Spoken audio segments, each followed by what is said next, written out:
죽음에 길라앗에 있는 그의 성읍에 장사 되었더라.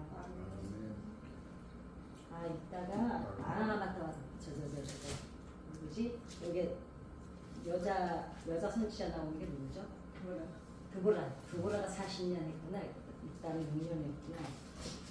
오늘은 입다의 딸에 대해서 이제 성경을 이해하려면 이제 먼저 그 시대적 상황을 봐야 되겠죠. 요즘하고 이제 우리하고 많이 다르니까 이제 그 시대에 이제 사람들의 사고 방식, 윤리의식, 그다음에 사회적 풍토, 이제 그때 그 당시와 우리 시대를 그 시대를 무시하면 우리를 이해할 수가 없겠죠, 그죠?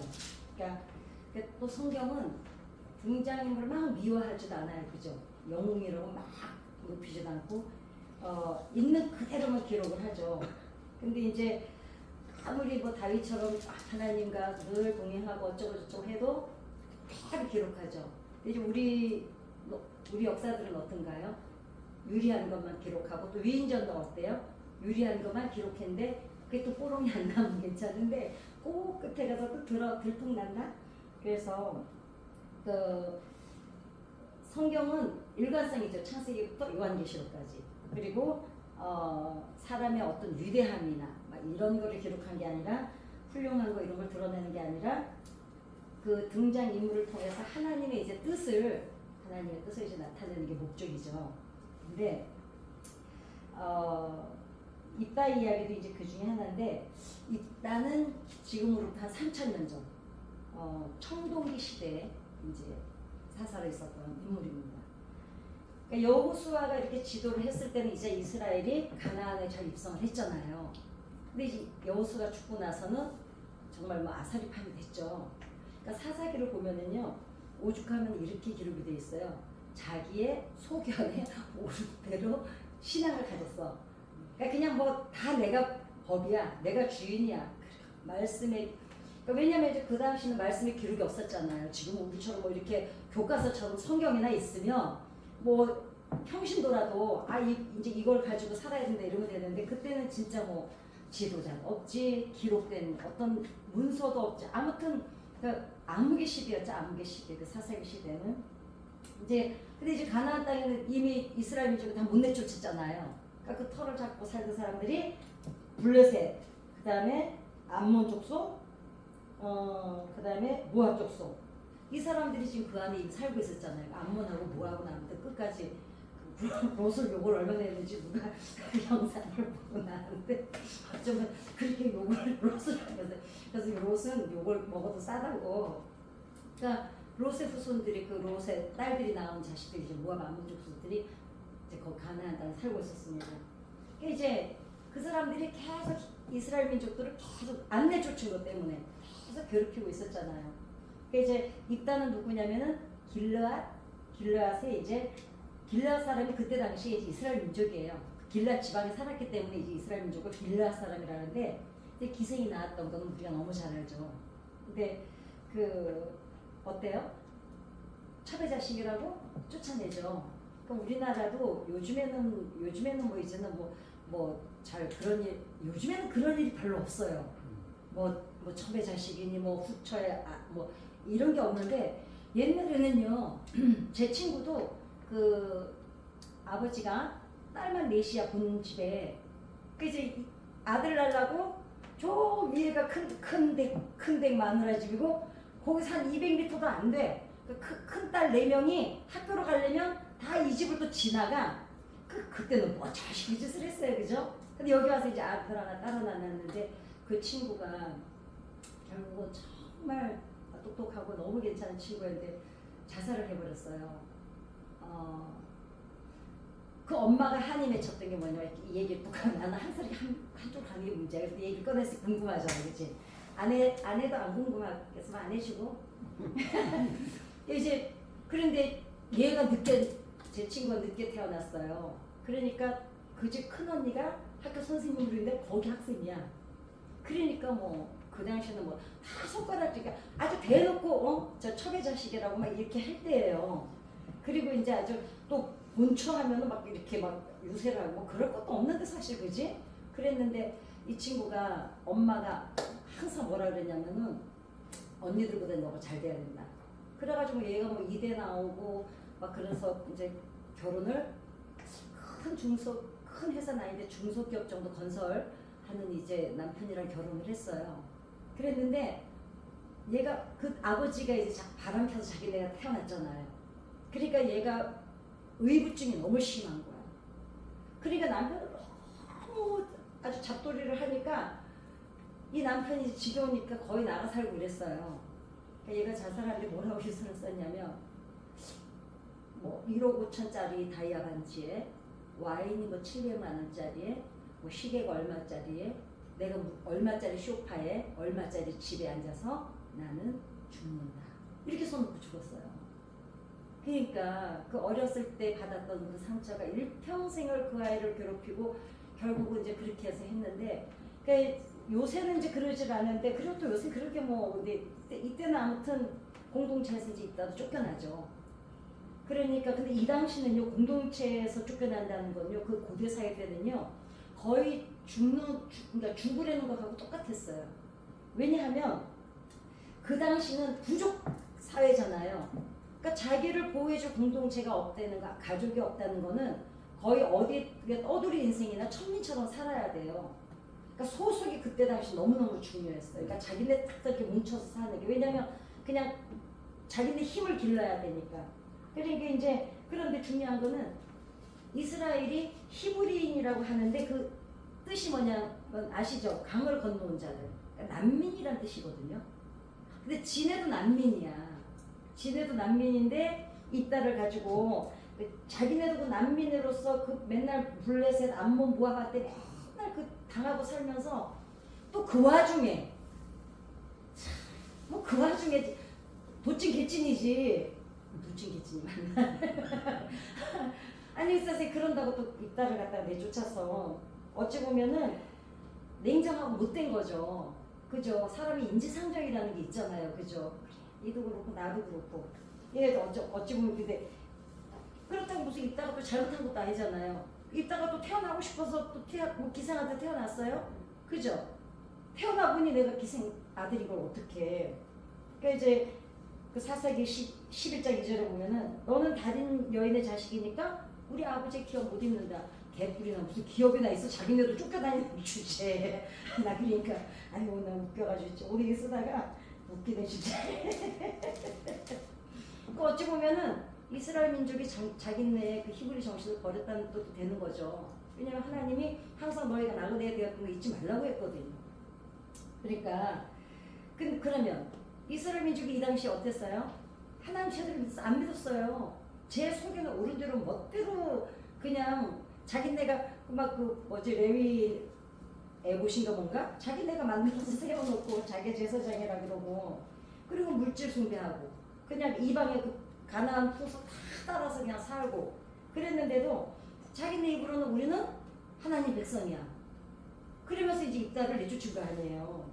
그 이주인격이고 그러니까 하나님 믿다고 하면서 믿음은 입으로 믿는다 그러는데 행동은 따로 하고 따로 국밥이야 따로 국밥 따로 국밥처럼 살았습니다.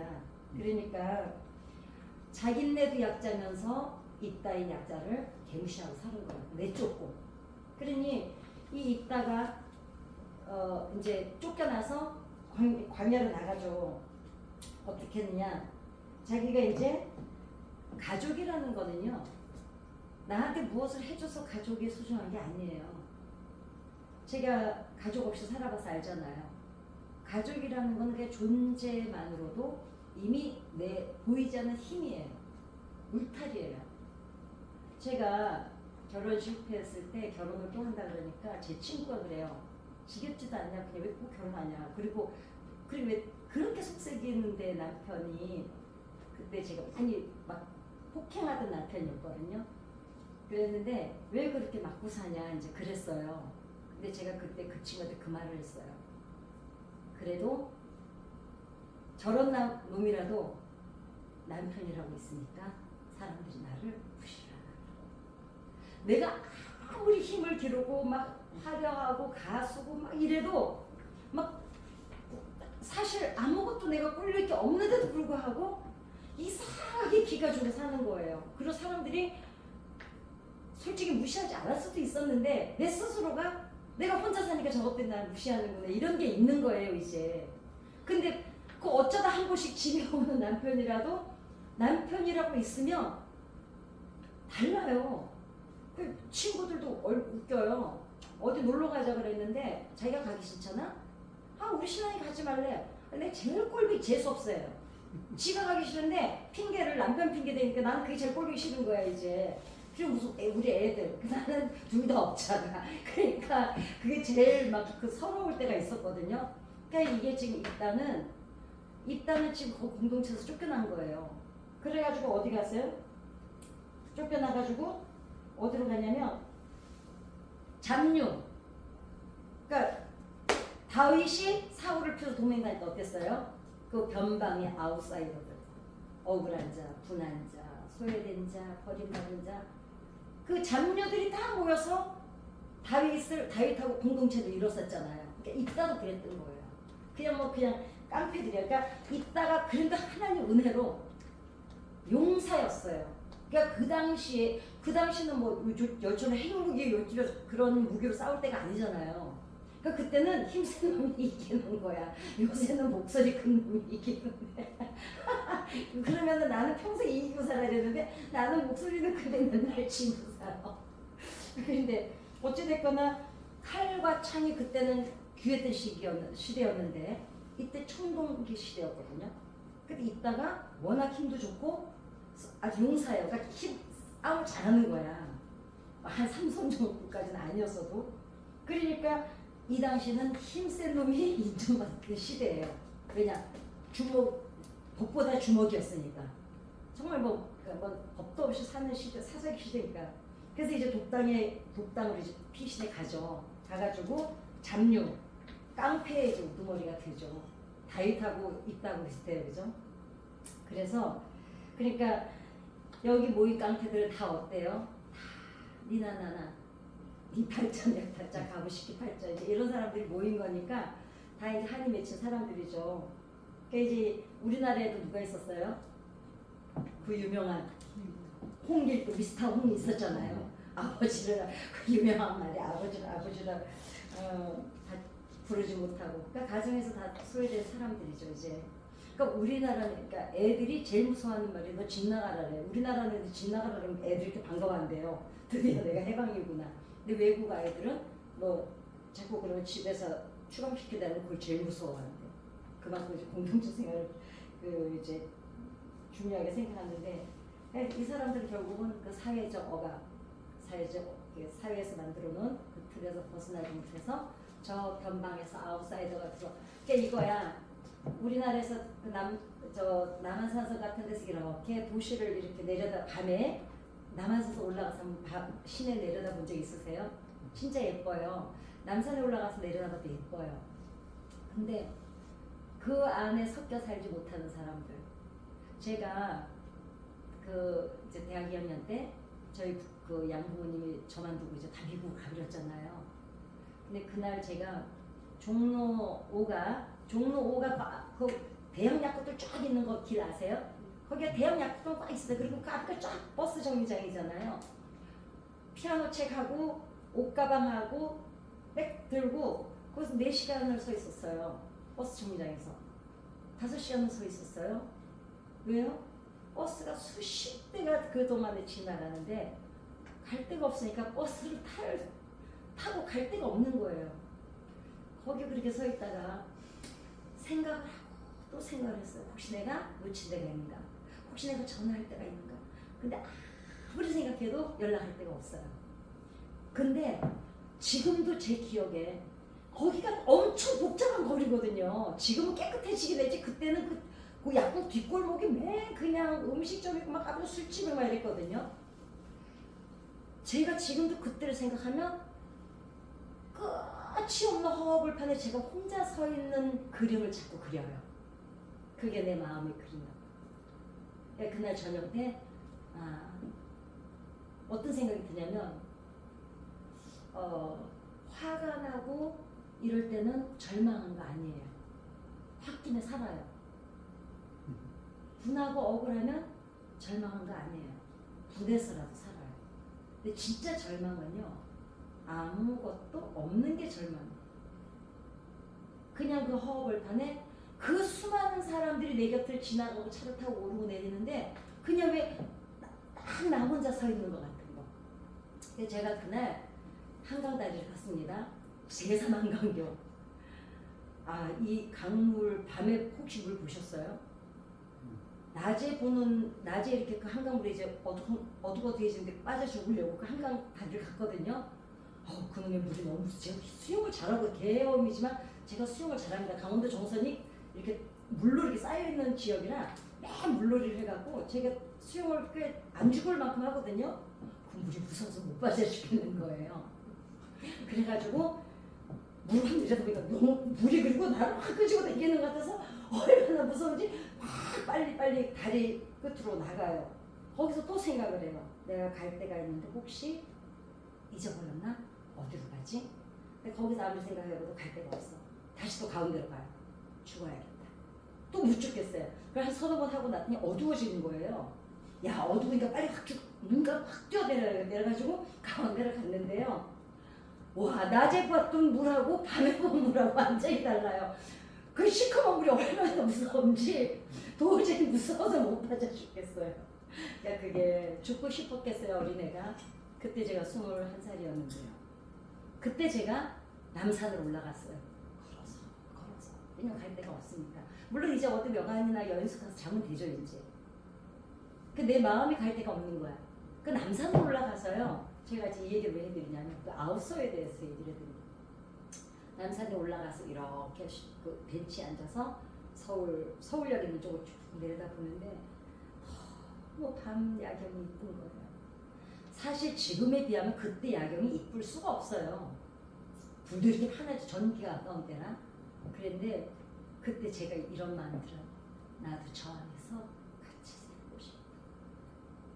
나도 저 안에 서울특별시 안에 들어가서 나도 한번 살아보고 싶다. 저는 그때 제가 하나님 앞에 뭐라고 했냐면 하나님, 나 집이 하나님만 있었으면 좋겠어요. 내가 지금 이럴 때 돌아가서 씻고 누울 수 있는 거. 저는 뭐 남의 믿음은 알 것도 없고 제가 하나님 앞에 또 다 돌아왔을 때 꼭 집이 한 채인 적이 별로 없었던 것 같아요.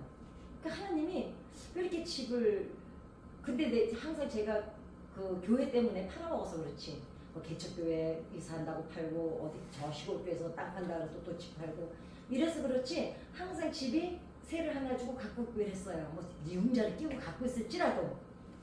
보니까 그때 제가 그때 문득 무슨 생각이 하나님이 앞에서 어떤 게 깨달으시냐면 그 어린애가 그 21살짜리가 천하에 갈 곳이 없는 내가 거기서 집이 하나 있었으면 좋겠다 그랬는데 그 어린애가 했던 말을 하나님이 기억하고 계셨던 거예요. 그리고는 하나님이 그렇게 집을 주셔요. 그래서 저는 오늘 읽으면서 그래 섞여 살지 못하는 사람들, 어울리지 못하는 사람들, 뭐 마음에 상처가 있거나 낯가림이 심하거나 뭐 이런 사람들이 사람들이 막 있는데 거기에 쑥 들어가지 못하는 사람들의 마음이 있다가 어땠을까? 얼마나 거기에 섞여 살고 싶었을까? 그 생각이 드는 거예요. 이렇게 얘기가 딴 데로 가가지고 근데 이제 이때 이 용사에게 누가 와요? 이제 길르앗 장로들이 찾아오죠. 왜냐면 이때 당시에 암몬 족속이 이제 또 이스라엘을 쳐들어온 겁니다. 그러니까 이 당시에 어땠냐면은 그 암몬 족속이 얘네들한테 항상 뭐라 그러냐면 니네는 왜 우리 땅에 와서 들부터 사냐 아주 개무시를 했어요. 막 그 히브리인들을 너무너무 무시하고 그랬는데 더군다나 이 이스라엘 민족은요 암몬 족속이나 블레셋이나 모압 족속이 쳐들어오면은요 얘네들은 칼과 창을 가지고 싸우러 왔거든요. 이 사람들 뭐 갖고 싸운지 아세요? 양치는 막대기 갖고 싸웠어요. 그러니까 됩니까 싸움이? 그러니까 어떻게 해요? 쳐들어오면 36개 도망가거나 붙잡혀 가거나 그냥 당하거나 그래가지고 막 계속 갖다 또 왜 누구지? 그 300 용사 나오는 그때도 계속 와서 곡식이고 뭐고 농사 짓는 대로 가져가 버려가지고 오죽하면 숨어서 밤에 쌀을 빻기도 하고 그러잖아요. 그러니까 이제 견디다 안 되겠으니까 이 사람들이 마지막으로 생각한 게 입다를 생각하죠. 찾아갑니다. 그리고 조건을 걸죠. 뭐라고 걸어요?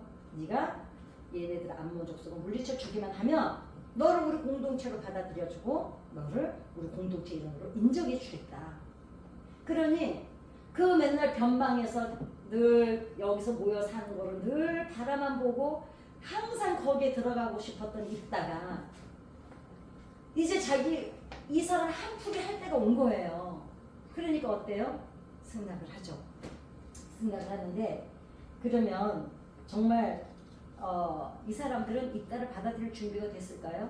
뒤에 가서 보면요 이용해 먹으려고 온 거예요. 그러니까 진짜 비열하고 나쁜 거예요. 약한 것들이 약한 사람을 괴롭혀요. 그러니까 뻔히 네 입장 내 입장 아는 사람들이 그게 나쁘다는 거예요. 그러니까 니나 나나 어차피 서로 기댈 어깨를 내주면 얼마나 좋아요. 왜냐면 서로 당하는 입장이니까. 그러니까 이 당시 이 입장으로 본다면 이스라엘민족 진짜 나쁜 사람들이에요. 그랬는데 이제 나중에 아무튼 발등에 불 떨어진 것만 끌려고 좀 입사를 이용하려고 합니다. 그러니까 이제 이 사람이 어때요? 있다가 신랑이를 버리죠. 정말로 니네 약속 야 그게 있다고 그동안 얘네들이 자기한테 한 행동이 있잖아요. 나 진짜야? 믿어도 돼? 그러니까 아 진짜다 그래. 그러니까 이제 야 니네가 하나님 니네 믿는 하나님한테 맹세해라 그래요. 그 이 사람들이 어때요? 맹세자. 근데 봐 있다가 순진한 거예요. 왜냐면 그동안 자기를 이미 쫓아낸 것부터가 하나님 법을 안 지키는 거잖아요. 그리고 그 당시에 이 사람들이 사는 어떤 짓거리를 하고 사는지 이따가 뻔히 봤어요. 믿음 그냥 하나님 믿음이 없는 사람들이 이 사람들이 그런데도 있다는 왜냐면 그냥 안 믿어지는데 믿고 싶은 거예요. 그러니까 이들의 인간성을 믿을 수 없지만 그래도 한가닥 희망 그래도 니네가 히브리인인데 그러면은 하나님한테 맹세하면 지켜주겠지. 그래가지고 어째요? 니네 하나님한테 맹세할 수 있냐? 얘네들이야 뭐 막 하죠. 왜냐면 뭐 오늘 아침에 저 예배 드리고 와서 오후에 저 우상한테 가고 이랬던 시대니까 이때는 지금 뭐 자기 소견대로 살았던 시니까 그러니까 어때요? 이게 이따를 이용해 먹으려고 맹세를 하죠. 이제 이따가 전쟁을 나가기 전에 뭐라 그래요? 주민들한테 같이 싸우자 그래요. 한 명도 안 나갑니다. 너무 못됐죠. 한 명도 안 나가. 그럼 누구랑 싸워요? 그 잡녀들, 깡패들. 얘네들하고 나가가지고 그야말로 목숨 걸고 싸우는 거예요. 싸우는데 이게 오직 고향에 들어와서 그냥 그 공동체에 내가 그냥 일원이 되고 싶다는 그 하나만 있었어요. 근데 이따가 실수를 한 게 하나가 있죠. 하나님 앞에 지도 절박한 거야. 왜냐면 나는 이따가 사실 싸우고 나갈 때는 승산이 없었어요. 왜냐면 그 깡패들이 뭘 할 줄 알아요. 그 주먹에서 쓸 줄밖에 모르는데. 그리고 저기는 지금 창과 칼로 가지고 싸우는 사람들인데요. 그저 이따 하나 힘 좋은 거 이거 하나밖에 없는데 그러니까 너무 절박하니까 약속을 하죠. 그리고 이따는 사실 이걸 생각했어요. 그 당시 전쟁을 치르면은요. 다윗도 전쟁 치르고 올 때 어때요? 다 사람들이 나와서 북치고 잘붙이고 막 환영식을 하고 막 이러잖아요. 그러니까 이따는 적어도 자기가 만약에 승리해서 돌아오기만 하면 이 사람들이 그렇게 자기를 환영해 줄 걸로 믿었던 거예요. 그리고 사실요 어찌 보면은 좀 못 사는 사람들이 순수해요. 그죠? 왜냐면 큰 머리 안 써요. 그냥 내 마음 같겠지. 다 이러고 살죠. 그러니까 서원을 덜컥 하는 거예요. 하나님 너무 절박하니까 내가 전장에 이기게 돌아오게 해주시면 가장 먼저 나를 하면서 남은 자를 그러니까 이 당시에는 인신제사가 가나안 족속들은 인신제사를 드릴 때였거든요. 그러니까 사실 그게 낯선 것도 아니었어요. 가나안 족속들은 자기 장자를 그냥 불에 태워서 자기네 그 신한테 바치고 그랬거든요. 그러니까 이제 다 뭐 그 밤에 그 나물로 살았으니까 그랬는데 어떻습니까? 결국은 하나님이 도와주셔서 이기죠. 근데 한영식이 있었나요? 나는 아까 사실은 이걸 쓰다가 이 장면에서 그냥 가슴이 욱욱한 거예요. 자기는 이제 이겼어요. 드디어 전쟁에 이겼어요. 절대로 못 이길 것 같아서 그 절박한 마음으로 서원까지 하고 나갔는데 하나님이 승리하게 해주시죠. 그러니까 자기가 이제 돌아오면 그동안 자기를 천대하고 이랬던 사람들이 나와서 막 있다 고마워 잘했어 승리 막 이러고 사람들이 쫙 나올 줄 알았어요. 근데 어때요? 딱 돌아와서 마을에 들어오는데 개미 새끼 하나가 안 보이는 거예요. 왔는데 한번 여러분 그냥 뭐 우리가 지금 영화를 본다 생각하고 드라마를 본다 생각하고 상상을 한번 해보세요. 왔는데 누가 창문으로 내다보는 자도 하나 없는 거예요. 왜요? 이따가 실수한 게 하나 있죠. 서원을 할 때 혼자 했어야 돼. 혼자. 근데 이 떠버리가 세상에 그러니까 착한 사람들은 약간 푼숙이 있는 게 문제예요. 저도 푼숙이 엄청 많죠. 즉 제가 착하다는 얘기입니다. 뭐야 지금 표정이 하나도 지금 뭐 이렇게 호응을 안 하는 표정인 거 보니까 착한 사람들이 푼숙이가 있어요. 그냥 속 다 드러내고 5분 안에 내 오시면 다 드러내고 그냥 집구석에 뭐 있는지 5분만 지나면 그 집구석에 숟가락이 몇 개인지 다 알고 이 푼숙대기가 그냥 혼자 살자. 하나님 제가 승리하게 해주시면 제가 먼저 눈에 띄는 자를 하나님 앞에 드리겠습니다. 이랬으면 되는 것. 그냥 등치 크고 안 싱거운 사람 없는 거 아시죠? 우리 서방도 보면요 100kg가 넘잖아요. 자기는 뭐 99kg라고 빠꾸 그러는데 아유 개코나 내가 볼 때는 100kg 넘어요. 안 빼요. 자기 뭐 갈비뼈 보이는데 여러분 우리 신랑 보셨죠? 그 갈비뼈 보이는 배입니까? 이거 오늘 아이고 못 올리겠네. 또 욕먹을까 봐. 근데 등치 크고요. 야무진 사람이 또 등치 큰 남자들이 좀 착해요. 다는 아닌데 인간에 따라 다르지만 보편적으로 이 푼수가 다 대놓고 그냥 내가 서원을 하니까 왜 안 나와요? 입 다물에 먼저 띄우면 안 되는 거야. 그러니까 이스라엘 민족이 꼭 나빠서만은 아니고 걸리면 안 돼. 맨 먼저 그 황량한 마을 입구에 한번 드라마를 본다고 상상해서 사서 드라마를 마을 입구에 다 왔는데 아무도 없어요. 그런데 저 끝에서 어떤 조만한 여자아이 하나가 소고를 치고 노래를 부르면서 나오는 거예요. 저 아까 이거 썼다고 그랬잖아요. 그게 드라마처럼 한번 상상을 해보세요. 와 드디어 이제 환영식이 시작되나 보다 하고 봤더니 딸이 춤을 추고 소고를 치면서 뛰어나와. 마음이 묵직하지 않으세요? 오늘 이 딸의 마음이거든요. 제목도 얘기 안 했나 보다. 난 바빠서 그래. 이 딸이 자기 죽는 거 알잖아요. 그럼 이 딸은 죽는 줄 아는데 왜 나왔을까요? 이 딸은 아버지를 봤잖아요. 그동안 아버지 인생을 봤잖아요. 여러분 집에서 자식들이 좀 속색이고 말 안 들어도요. 그래도 그 자식이 부모 마음을요 다 아는 거 있어요. 지금은 내 말 안 듣는 거예요. 어쩌해도요. 그래도 남의 새끼보다는요 내 새끼가 내 마음 알아줘요. 그죠? 그래도 내 새끼가 최고예요. 옆집 새끼는 효도도 잘하고 엄마 용돈도 잘하고 예수도 잘 믿고 어쩌고 하는 것 같아도 지금 엄마 말 안 듣고 예수도 제대로 안 믿는 것 같아도 그 새끼가 내 새끼야. 그래도 엄마 생각하는 거는 내 새끼밖에 없다는 거 잊어버리시면 안 돼요. 아셨죠? 고맙죠. 이 딸 입장에서 보세요. 그 딸이 소고를 들고 그 애가 웃었겠어요? 아버지도 울고 딸도 우는 거예요.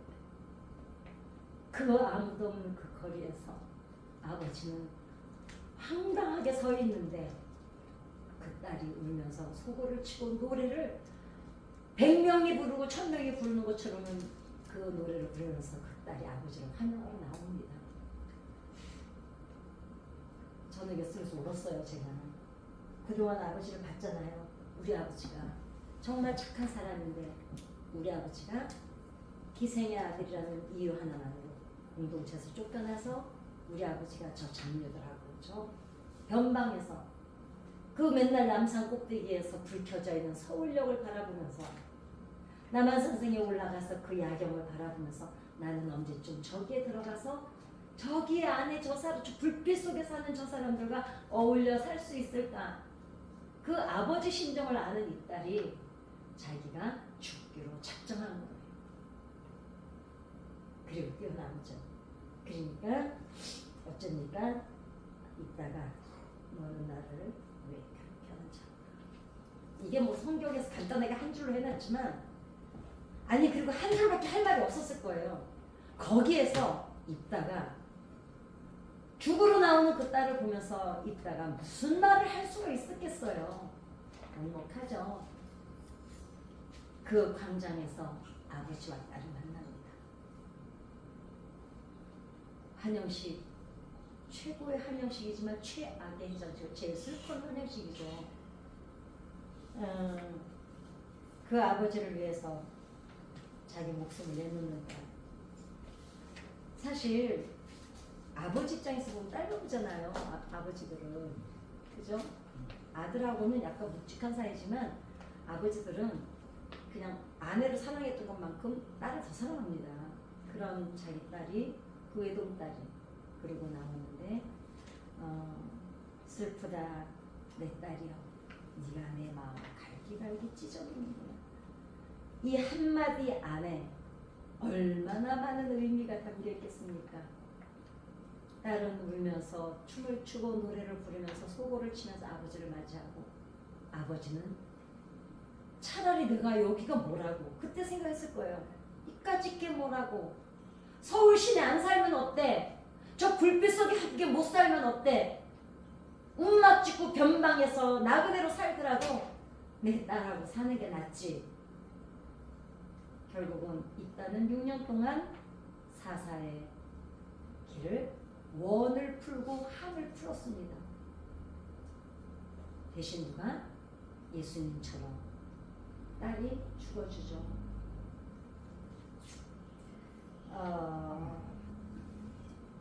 예나 지금이나 약자의 희생을 걸음 삼아서 기득권을 챙기는 뭐 정말 잘 사는 사람들도 있죠. 근데 저는 오늘 이거를 하면서 어떤 생각이 드냐면 예전에 제가 책을 하나 읽었어요. 그 아줌마는 나라의 기둥이다. 딸이긴 하지만 여자들이 확실히 강해요. 그죠? 사실 아들들은요 남자들은 여자보다 약합니다. 어쩔 수 없어요. 왜냐면 그렇게 지어졌어요. 남자가 왜 저러는데 남자라서 그런 거예요. 사실 여자들이요 훨씬 정말 강한 여자는 있어도요 강한 남자 없어요. 제가 얘기해드릴게요. 원숭이 그 왜 모성과 부성 시험하는 얘기해드린 거 기억나세요? 고맙네 기억 못해서 그 쇠판을 달고 놓고 애기 원숭이를 집으면 사람들 진짜 아닌데 그딴 짓을 뭐하러 하냐 집어넣고 막 원숭이가 탁탁 뛰니까 그때 얼른 아버지 원숭이를 집어넣어요. 그 아버지 원숭이가 그것도 못 뛰다가 갑자기 어떻게 해요? 애기 원숭이를 탁 깔더니 그 위에 올라서요. 애는 탈거나 말거나 자기 발 뜨겁다고. 그게 아버지야. 이번에는 엄마 원숭이를 집어넣었어요. 이 엄마 원숭이 어째요? 애를 딱 들더니 자기 머리에 딱 이어요. 자기가 차라리 뜨거운 걸 참느라고. 어머니는 강합니다. 이와 같은 이따의 딸은 여자잖아요. 그죠? 아버지지만 참 강한 딸입니다. 그래서 아줌마가 나라의 기둥이시듯이 여러분들이 이 교회의 기둥이시고 여러분 가정의 기둥이십니다. 그래서 오늘 교훈은 뭐예요? 말도 안 듣고 교회 가래도 안 가고 믿음도 없는 것 같고 하고 엄마는 밤마다 캐스 와서 기도하는데 아들 믿음은 안 자라는 것 같고 집구석에서 뭘 시켜도 뺀질거리고 내 마음에 안 드는 것 같고. 근데 자식들이 부모 기대 다 채울 수 있다고 생각하세요? 못 채워요. 왜냐면 엄마들은요 특히 아버지보다요 엄마들은요 기대치가 너무 높아서 자기 아들이 무슨 저기 그 아인슈타인인 줄 알아요. 기대가 너무 높아가지고 애들이 앵간히 잘해갖고는 마음에 안 듭니다. 그래도 이 딸 보세요. 여러분의 자녀들 오늘 한번 가서 오늘은 그 고마운 여러분 자식들을 위해서 기도하시기 바랍니다. 그래도 그 자식이 옆집 엄마한테 가서 잘 안 하잖아요. 나한테 대들고 엄마한테 왜 속삭여요? 지 엄마니까 속삭이고 대드는 거죠. 안 그러겠어요? 오늘 이따에 딸을 보면서 그 이스라엘이 지금까지 그 1년에 며칠씩 이 딸을 위해서 그 4일인가 애곡하는 시간을 가졌잖아요. 3일인가 4일을. 그러니까 오늘 다른 기도하지 말고 그래도 내 자식이 어떤지 한번 돌아보면서 그 자식만 위해서 기도하시는 그런 시간을